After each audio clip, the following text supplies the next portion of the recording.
দেখেন মানুষ খুব ফাঁকিবাজ। মানুষ সবসময় একটু ফাঁক ফোকর খোঁজে।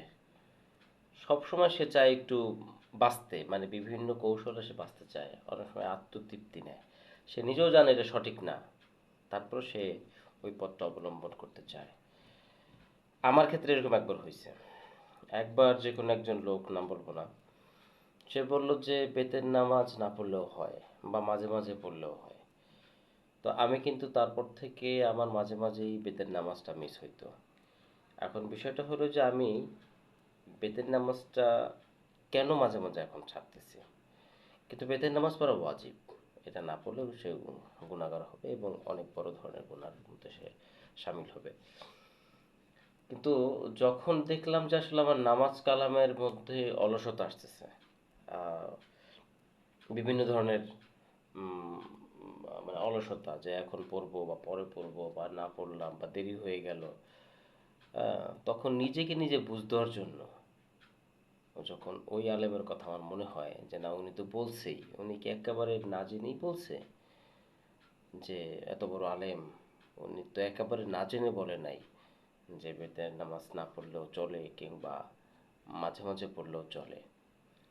তো যখন থেকে আমি এটা উপলব্ধি করলাম, আর এটা তো একটা শয়তানের ধোঁকা, আমি তো আমার সাথে নিজের সাথে নিজে একটা বাটপারি করতেছি। আসলে আমার মধ্যে অলসতা, এই জন্য আমি ওই আলেমকে খুঁজতেছি বা ওই আলেমের কথা শুনতে চাচ্ছি। উনিও তো এমন কথাও বলে যে রাসূল সাল্লাল্লাহু আলাইহি সাল্লাম তাহাজ্জুদ নামাজ পড়ছেন, উনি অনেক ইবাদতবন্দেগি করছেন। কই সেটা তো আমি শুনি না। আমি তাহলে ওইটা কেন শুনলাম? ওইটা এজন্য শুনলাম যে ওইটা আমার জন্য সুবিধা। বা আমি আসলে অলস, বা আমি শয়তানের ধোঁকার মধ্যে নিমজ্জিত হয়ে গেছি। এই জন্যই আসলে আমি আসলে সুবিধাবাদী হতে চাচ্ছি, এবং সুবিধাবাদী হওয়ার জন্যই আমি সূত্র খুঁজতেছি, কোন সূত্রে ফেললে আমি এই সুবিধাটা পাবো। আসলে ভাই, নিজের চিন্তা করি, তাহলে আমরা আসলে স্পষ্ট হয়ে যাই আসলে কোনটা সঠিক কোনটা ভুল।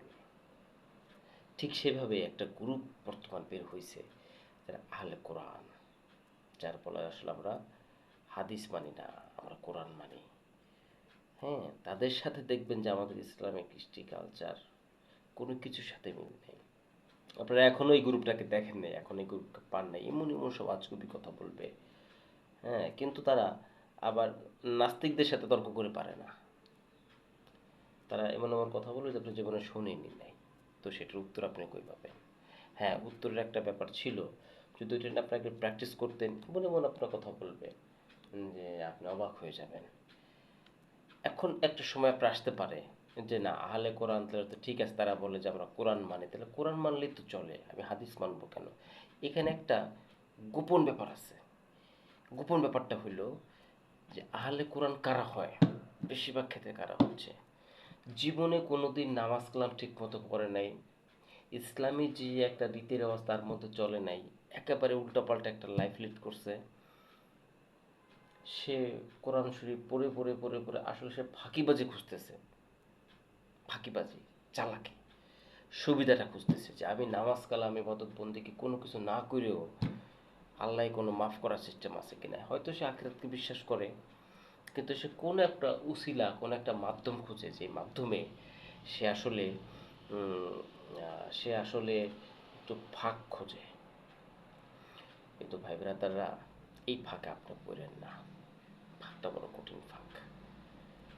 আপনার ফজর যে শুরু হয়, কোরআনে কিন্তু টাইম উল্লেখ করা নাই যে 4:35 5:35 উল্লেখ নাই। কোনো না কোনোভাবে কিন্তু, হ্যাঁ, কোরআনে কোনো একটা আয়াত আছে, সেই আয়াতের মাধ্যমে আপনি কিন্তু ওই ভোরবেলায় আপনি নিজে নিজে খুঁজে পাবেন না যে এখন আমার ফজর ওয়াক্ত হয়েছে কিনা।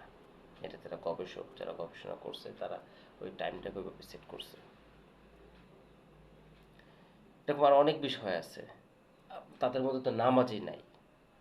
5 ওয়াক্ত নামাজ যে আমরা পড়ি, ফজর জোহর আসর মাগরিব এশা, এটি তাদের মধ্যে নাই। যাই হোক, মূল বিষয় হলো যে আপনি কোরআন মানেন, হাদিস মানেন, যাই করেন, ফাঁকিবাজের মধ্যে আপনি যায়েন না। আপনার সুবিধা পাইতে চায়েন না, তাইলে আপনি ধোঁকায় পড়বেন।